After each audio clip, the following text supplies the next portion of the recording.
उज्जैन ये शहर एक जगह से ज्यादा एक इतिहास है, जहां महाकाल के मंदिर जगह जगह दिखाई पड़ते हैं। आज का उज्जैन ये शहर तरक्की तो कर रहा है, लेकिन इज्जत और सम्मान जो कभी उज्जैन शहर की पहचान होती थी वो कहीं गुम सी हो गई। ये और भी तकलीफ देता है जब कोई ऐसी घटना घटती है जो हमें बताती है कि हम अपनी परंपराओं से कितना दूर आ गए हैं। एक 45 साल की महिला के साथ शोषण हुआ, वो भी किसी अंधेरे या फिर कोने में नहीं, लेकिन कोई भी उस औरत की मदद के लिए नहीं रुकता। जो रुकता है वो सिर्फ वीडियो बनाने लग जाता है, जैसे इंसानियत और इज्जत आज के जमाने में सिर्फ देखने की चीज रह गई हो। और ये सिर्फ उज्जैन की ही बात नहीं, बल्कि पूरे के पूरे देश की बात है। ये कोई नई बात भी नहीं है, ये सालों से होता आ रहा है। इससे पहले भी 12 साल की एक बच्ची अपने बचाव के लिए पुकार लगाती रही, लेकिन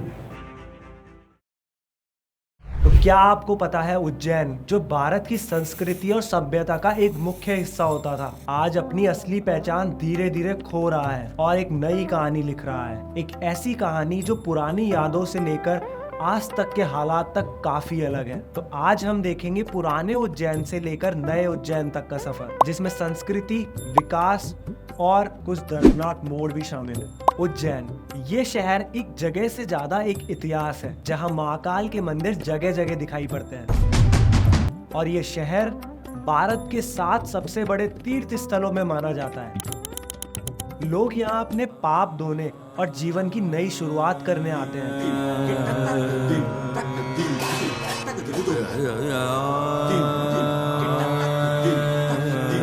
बहुत से महान लोगों ने भी इस धरती पर कदम रखा। उस दौर में उज्जैन संस्कृति और परंपरा का एक प्रतीक था, लेकिन आज का उज्जैन ये शहर तरक्की तो कर रहा है, लेकिन इज्जत और सम्मान जो कभी उज्जैन शहर की पहचान होती थी आज धीरे धीरे कम होती जा रही है। नए नए मॉल और सड़कें तो बन रही हैं, पर जो इज्जत और संस्कृति इस शहर की असली शान थी वो कहीं गुम सी हो गई। ये और भी तकलीफ देता है जब कोई ऐसी घटना घटती है जो हमें बताती है कि हम अपनी परंपराओं से कितना दूर आ गए।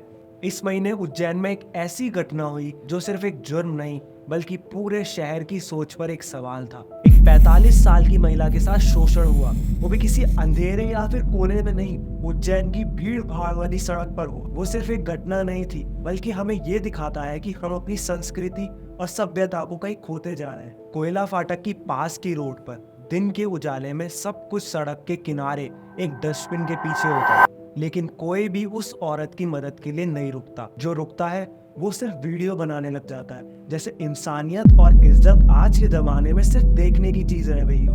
क्या उस इंसान के मन में औरत की मदद करने का ख्याल तक भी नहीं आया? ये सोच कर ही दिल कांप उठता है। इससे पहले भी 12 साल की एक बच्ची अपने बचाव के लिए पुकार लगाती रही, लेकिन उस मासूम को बचाव के लिए 8 किलोमीटर तक चलना पड़ा। और ये सभी घटनाएं हमसे ये सवाल पूछती है कि आज के इस तरक्की वाले दौर में हम अपनी इंसानियत से दूर हो गए हैं। और ये सिर्फ उज्जैन की ही बात नहीं, बल्कि पूरे के पूरे देश की बात है। ये कोई नई बात भी नहीं है, ये सालों से होता आ रहा है, पर सोशल मीडिया के कारण ये हादसे अब पूरी दुनिया तक पहुंचने लगे हैं। ये घटना इतनी वायरल इसलिए हुई क्योंकि ये उज्जैन एक धार्मिक जगह की घटना है, पर ये हर शहर में हो रहा है। हमें अपने शहर को ही नहीं, बल्कि अपनी इंसानियत को जगाना होगा। और आज ये जरूरी हो गया है कि हम अपनी इज्जत और सम्मान को वापस लाएं, और जहां कहीं भी ऐसा होते देखे चुप नहीं रहे, आवाज उठाएं और अपने फर्ज को निभाएं। और अगर आपको ये बात जरूरी लगती है तो इस वीडियो को ज्यादा से ज्यादा शेयर करें, ताकि हम इंसानियत को वापस से जगा पाएं।